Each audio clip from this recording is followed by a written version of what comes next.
Hello everyone! Welcome back again to my channel.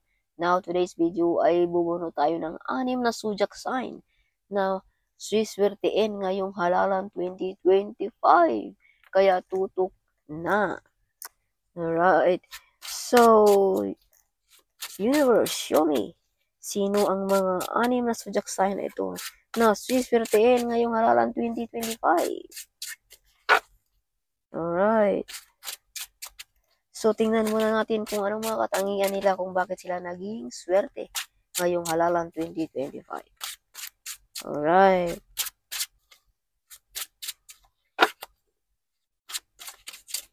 Show me, universe.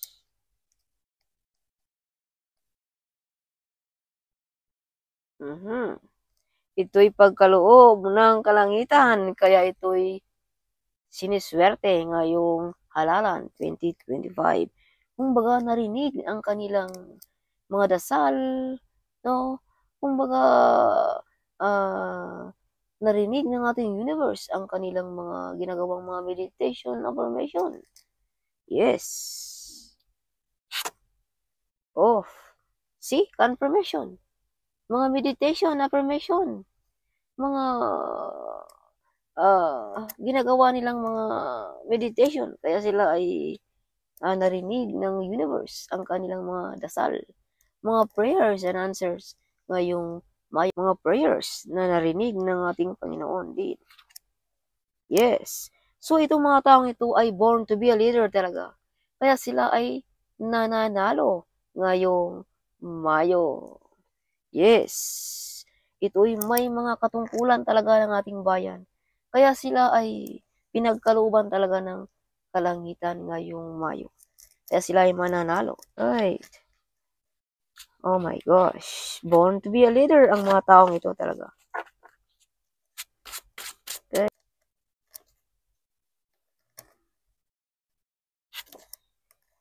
Yes. So, ang mga taong ito din ay may pera na, may karangyaan na. So, hindi na nila hangad na kung ano man yung mga balak nila sa kanilang pagtakbo. Dahil nandyan na sa kanila lahat, no?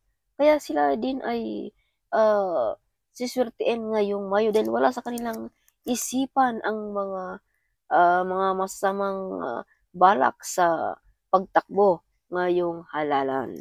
Kaya sila ay swerte, no? Or mananalo ngayong Mayo.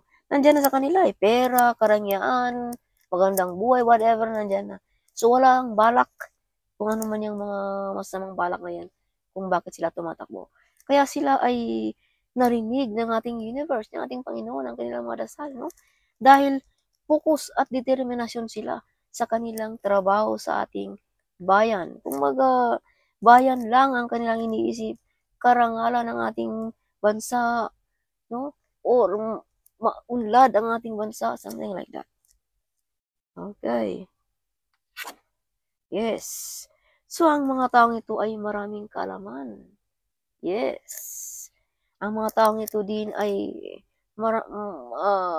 mataas na ang kanilang mga narating sa buhay, no? Yes. So, ang mga taong ito din ay ginagabayan din ng kanilang mga ancestors. Kaya sila ay swertein ngayong Mayo. Yes. So, ang mga taong ito din ay mapagmahal sa kanilang mga kanununuan. Alright, kumbaga, effective ang kanilang mga pangarap, something like that. Ang mga taong ito din ay may psychic abilities.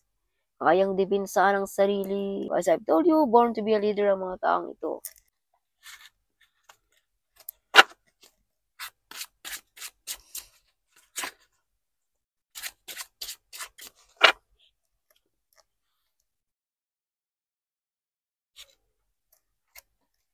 See?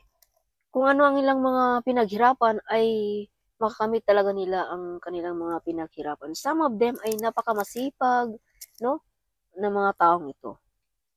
Alright. Some of them ay may mga hinahawakan, no? Malaking responsibilidad or may sinasandalan. Some of them. Kaya ito ay sinaswerte. Oh my God. Queen of Cups.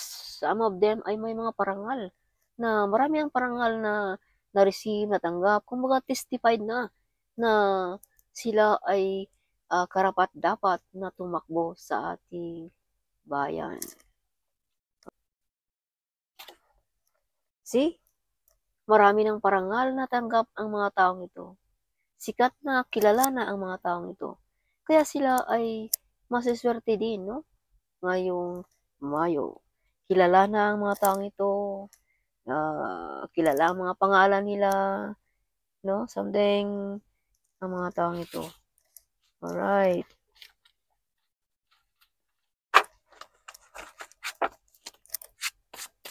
So, additional message. Oh, mga victorious ang mga taong ito. Mga kilala, bigatin ang mga taong ito. Yes. See? May mga psychic abilities. Magaling sa mga psychology, something like that. Ang mga taong ito. So, ang mga taong ito din ay nakikita all over the world. No? Ang mga taong ito din ay mga center of attraction. Laging nakikita sa mga TV, balita, whatever. No? Okay. Yes.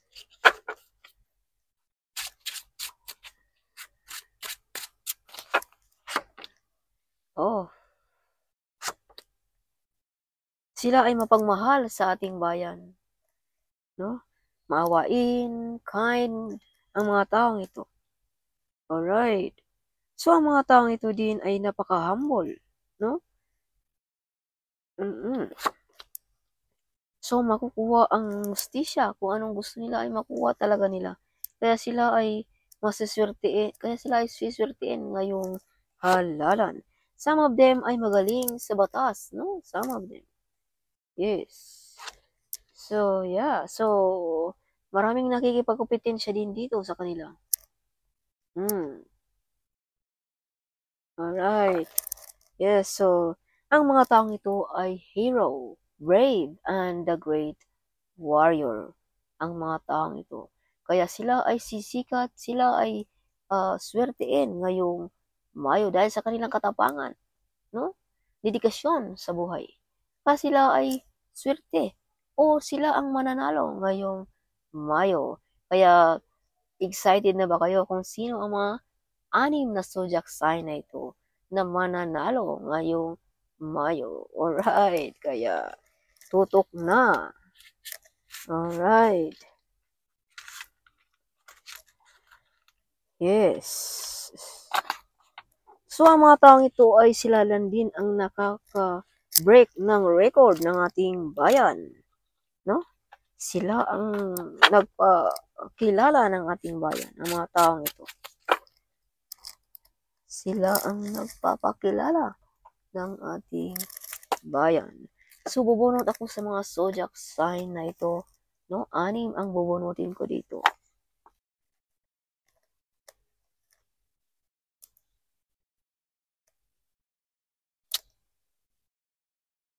So, let the angel pick, no?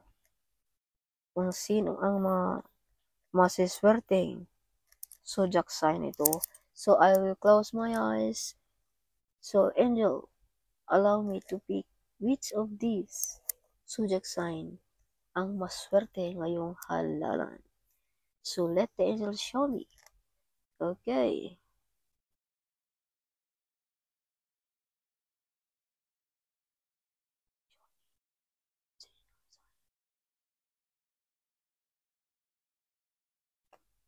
One,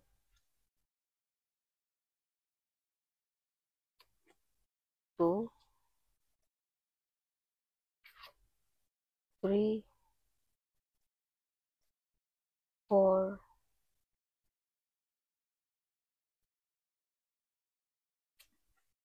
5,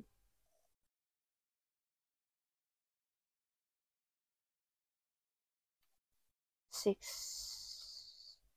So, that's all. So, ito ang mga napili ng ating angels na mananalo ngayong Mayo. Halalan. Alright. So, number 1, Gemini. Okay. no? Dahil sa kanilang pagmamahal sa ating bayan at mapagkakatiwalaan. Next is Cancer na mananalo ngayong Mayo.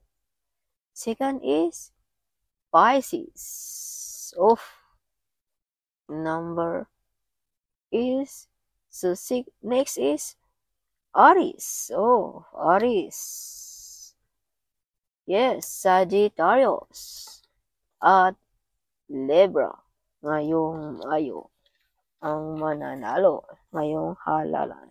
So again, ulitin ko, Libra, Sagittarius, Aries, Pisces, Cancer, and Gemini.